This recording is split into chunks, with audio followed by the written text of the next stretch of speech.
माँ सिर्फ देना जानती है। मम्मी, आपका ये कुकिंग वाला शौक हमें बहुत महंगा पड़ रहा है। घर में सब कुक के हाथ का बना खाना खाते हैं, फिर भी आप अलग से खाना फेंकने के लिए क्यों बनाती हो?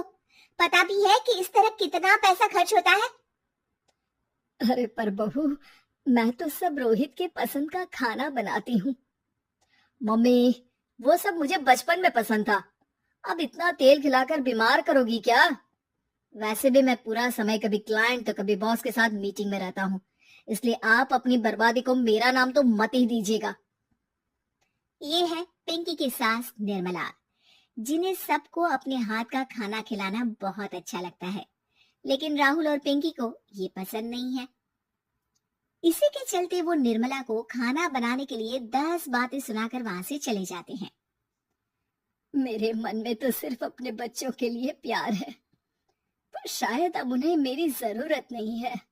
मुझे गांव वापस चले जाना चाहिए।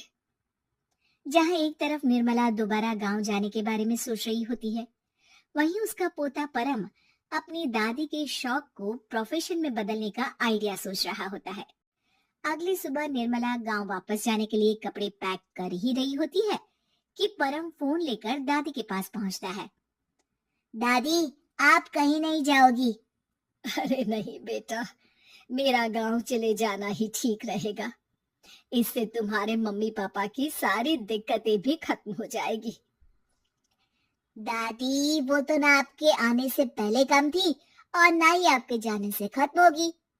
उन्हें हमेशा पैसों की टेंशन में ही रहना है। मेरे पास आपको यहाँ रोकने का आइडिया है। आइडिया? मतलब मैं कुछ समझी नहीं। इस पर परम अपनी दादी को YouTube खोलकर उसके बारे में सब कुछ बताता है, जिसे सुन दादी कंफ्यूज हो जाती है। अरे बच्चे, तूने इस बुढ़िया के बारे में इतना सोचा, वही बहुत बड़ी बात है। देख, मुझे ये सब समझ में नहीं आता, तो मुझे जाने दे बेटा। अरे दादी, इसमें कुछ मुश्किल नहीं है, मैं हूं ना हेल्प के लिए। आप बस खाना बनाओ, और पता है, YouTube की मदद से आप अपनी स्पेशल रेसिपी लोगों को सिखा भी सकती हो। अच्छा, ऐसा भी हो सकता है?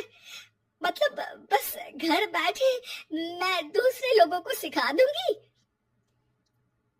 सिर्फ कुछ लोगों को नहीं, पूरी दुनिया को सिखा सकती हो, और उसके लिए आपको सिखाने के पैसे भी मिलेंगे दादी।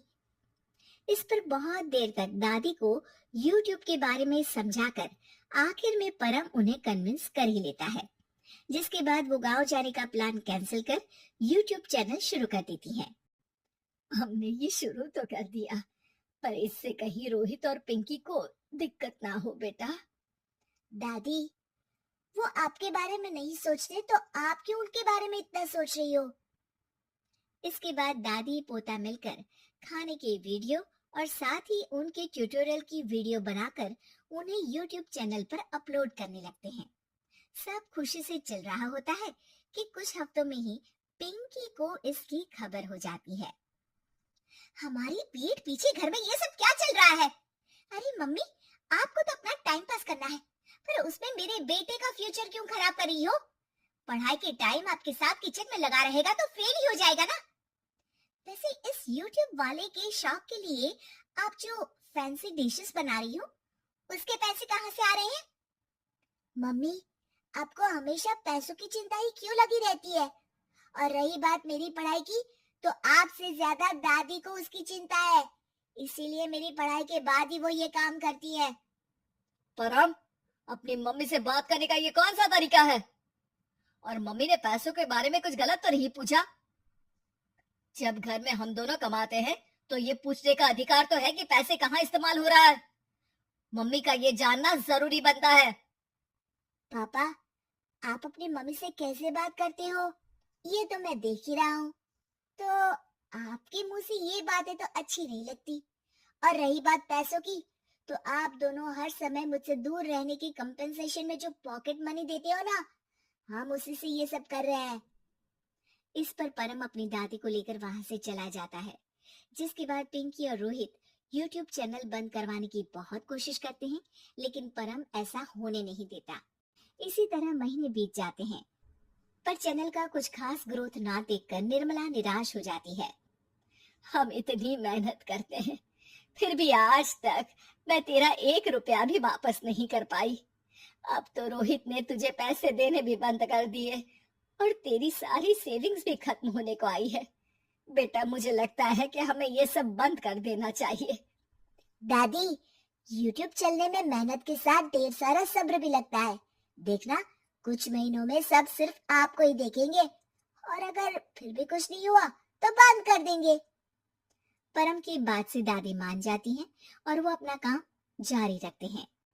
अगले ही महीने पूरी दुनिया में लॉकडाउन लग जाता है, जिसमें सब घर में तो बंद हो जाते हैं, लेकिन साथ ही पिंकी की जॉब चली जाती है और रोहित के ऑफिस में भी ज्यादा अच्छे हाल नहीं होते। लेकिन वहीं लॉकडाउन के असर में निर्मला के सब्सक्राइबर्स और व्यूज बढ़ने लगते हैं। देखा दादी, मैंने कहा था ना, एक दिन सब आपको ही देखेंगे। अब तो आप बस रोज एक वीडियो अपलोड करो और जादू देखो। इसी के साथ लॉकडाउन के कुछ ही महीनों में निर्मला खाने वाली दादी के नाम से सारे सोशल मीडिया पर फेमस हो जाती है, जिस वजह से अब उन्हें YouTube के पैसों के साथ पेड एडवर्टीजमेंट और पेड प्रमोशन भी मिलने लगते हैं। उन्हीं पैसों की मदद से निर्मला अब बेटे बहू की नौकरी ना होने पर घर का खर्चा भी चलाने लगती है, जिसे देख रोहित और पिंकी को भी अपनी गलती का एहसास होता है और वो सब मिलकर निर्मला को सपोर्ट करने लगते हैं।